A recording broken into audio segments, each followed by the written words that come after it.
Last month, NASA made a huge announcement. Does anyone know what that announcement was? Water on Mars. And not just evidence that there was water on Mars millions of years ago, but that there is water on Mars in the present tense. And during the winter months in the northern part of the northern hemisphere of Mars, in the polar ice cap, there is flowing water, H2O, on Mars. And they think that this flowing water on Mars has been flowing for thousands, if not millions of years, long enough and in a canal deep enough that life may exist on Mars. There may be extraterrestrial life on another planet today. There might actually be a man on Mars. No, Jim's like, no, that's not. There might be microbes on Mars. And even that is a significant discovery, to know that life can exist on a planet outside of our own. NASA, when it searches for life, one of the first things that they look for is an inhabitable zone that would allow for flowing water, H2O, to be able to exist on that planet or that moon. Another extraterrestrial terrestrial object in our solar system, Europa, the moon of Jupiter, is thought to have had a deep ocean, and that the inner workings of the crust of the moon that's being stretched by Jupiter might have enough heat and energy to come that ocean underneath the crust of ice. There might be not just microbes, there might be fish, extraterrestrial fish in Jupiter. Now that's a trip that Jim Ward would love to go on, to fish on Europa. NASA takes the creation story, the scientific creation story of our planet, that 4 billion years ago, rock coalesced and eventually water started to flow on our planet, and then out of that primordial ooze, life came onto land. And they take the scientific creation myth and they apply it to other places in our solar system so that they can look for life, because if it happened here, it can be replicated other places. But it's not just the scientific creation myth in which water is a foundational and essential element to those creation myths. Many religious and spiritual traditions around our world, indeed, even our own biblical tradition, water is at the very heart of life. In the book of Genesis, we begin with 2 creation myths. The first one is God created in 6 days and then rested. And the problem with that creation myth is that there's water everywhere and there's not a drop to drink. And God has to separate out the waters from the land so that life can then, just like our scientific creation myth, so that life can then spring forth on our land. In the second creation myth, that's Adam and Eve in the Garden of Eden, God creates in 1 day. And to create the human being, God has to take dirt. But it's too loose. It falls through God's fingers because it's just like sand just falling through his fingers. And so God has to literally spit on the ground to make it mud so that God can form the human and then breathe life into the human. And so in our Judeo-Christian creation myths, water is at the very heart of how life begins and is sustained. But when I was living in Montana, both times, both in Miles City and in Kalispell, I would often during the summer volunteer to go to the UCC campground and do high school camp. The name of the UCC camp in Montana, that's south of Big Timber in the crazy mountains, is a camp called Camp Mimanagish. Mimanagish is a Shoshone word, which means singing river. And in the Shoshone creation myth, the creator, which is a male figure, like the God in Genesis 1, doesn't just speak like it is in Genesis, but the Shoshone myth, the creator sings and woos the earth, who is a female figure. And she is so moved by the song that the Shoshone god of creation sings that she blesses with generosity the opportunity for life to spring forth out of the river, the Boulder River, which runs through the campground. And it's called the Boulder River because there are massive boulders, and if you've never seen the Boulder River, it's rocky. And there's huge boulders in it, and as the water is coming down the mountain and crashing into those huge boulders, it's making this cacophony, this song. So on the Monday of camp, the youth would show up on Sunday afternoon after church, and they would be all over the place, and they'd just be spastic. And it was so hard to get them to concentrate. And I just sort of gave up on doing anything with them on Sunday night. We fed them, we ran them, we put them to bed. But on Monday, after breakfast, we would go on this long hike, because you have to tire them out. And then, it's okay, you can laugh, it's okay. And then we went and we sat next to the singing river. And we let Mimanagish, the singing river, speak to these youth.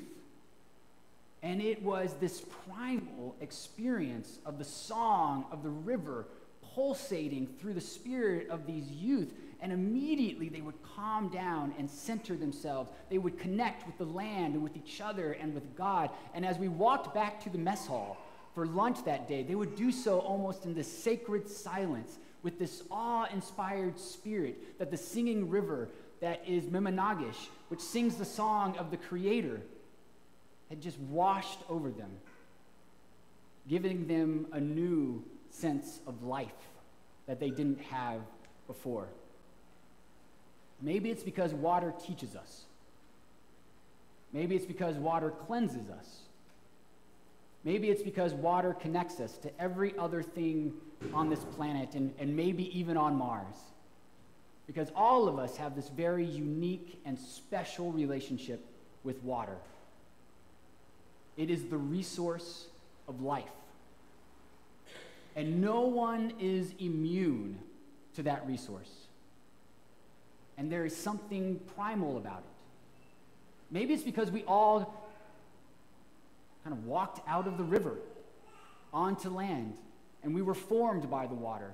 Maybe it's because we are mostly water. Maybe it's because we've all experienced in some way, shape, or form the power and beauty of water. And maybe it's because we all need it to live. All meaning every plant and animal, big and small on this planet, needs it to live. That today, the Children's Defense Fund and the Children's Sabbath people have asked us to look at the life-giving resource of water and who has access to it and who doesn't. For we are all children of God, and the Son of God at the well of with the Samaritan woman, the first thing he says is a plea that children are asking all around the world. Give me something to drink.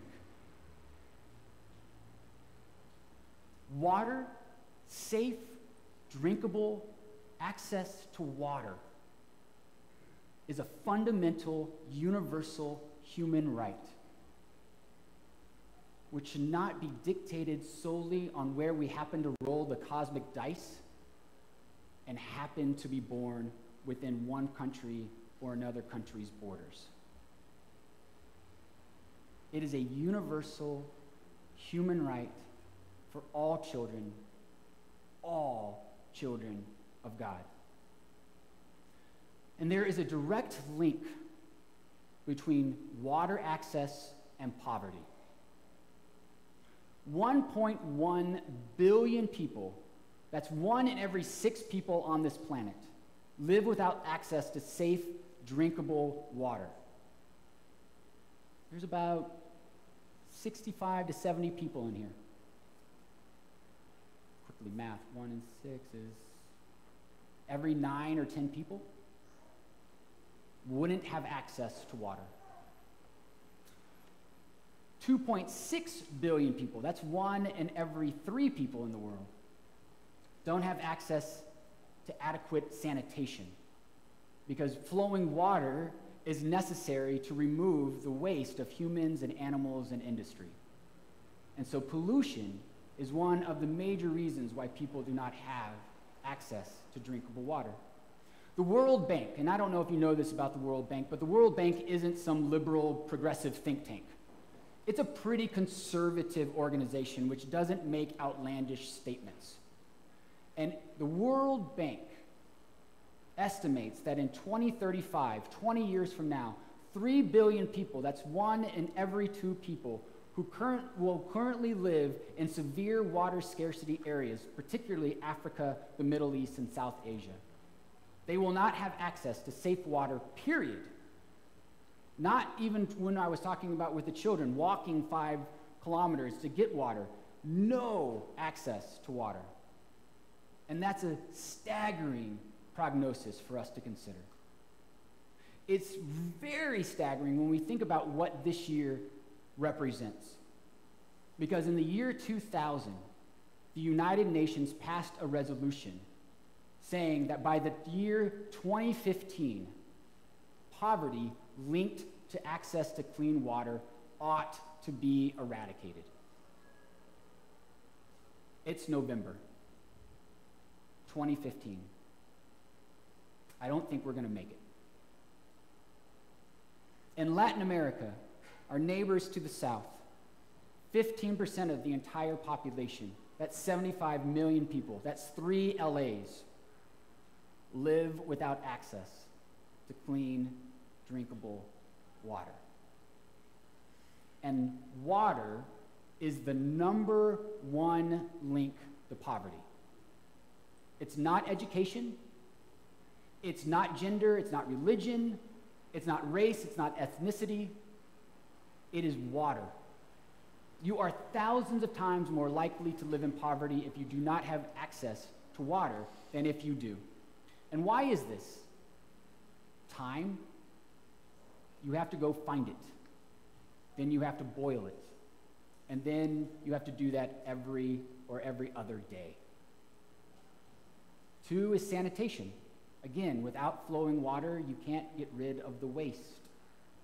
And so there's a purifying aspect to water. And the last is war. When there's a scarcity of resource, those in power will want to control it. And if you want access to it, then they're willing to fight you to the death for it. Last week, a Syrian refugee was interviewed by CNN International by a German news company. She had made the trip from Syria across the Mediterranean, up to Greece, then through Hungary, and over to Germany. When she was asked by CNN International, why did she make this dangerous and perilous journey across the Mediterranean to be rejected in Hungary, to live in who knows what in Germany? Her answer was, in Syria we have no water. We have no life. When Christ came to the Samaritan well, he was thirsty.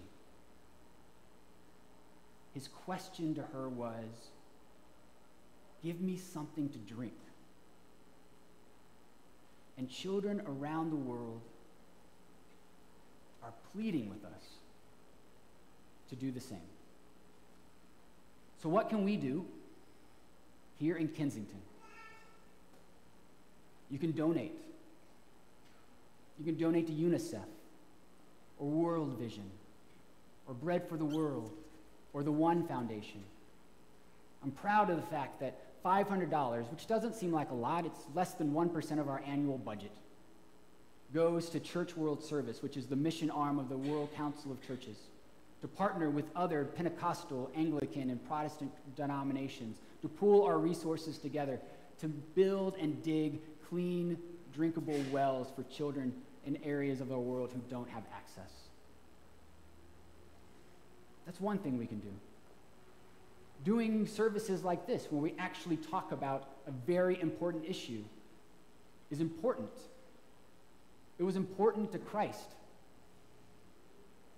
It should be important to us. And lastly, you can give water. A mentor of mine named Stephen Sprinkle, which some of you have met, he preached Martin Luther King Day a couple of years ago, was outside watering new plants that he had just planted in his landscape. It was a hot Dallas, Texas summer day where it can be 180,000 degrees by 9:30 in the morning. And he's outside giving the life-giving resource to plants that he had just planted in his landscaping front yard. When the Dallas sanitation workers were picking up trash, and there was a dump truck, a garbage truck, going down the center of the street, and on each side there were two guys running and taking the trash cans and throwing it in the back of the garbage truck. When they got to Dr. Sprinkle's residence, the guy picked up the trash can, and after throwing it into the back of the garbage truck and bringing the garbage can back, he asked Dr. Sprinkle, who was standing there with his hose, "Could I get a drink of that?" And Dr. Sprinkle said, no, you don't want to drink this. Let me go inside, I'll get you a glass of cold water. And the guy said, no, the hose will be fine. And he takes a long pull, he douses himself, he takes another long pull, and he hands the hose back. And he says to Dr. Sprinkle, "That was life-saving. I feel so much more refreshed." That's just a small example of living in the ways of Christ.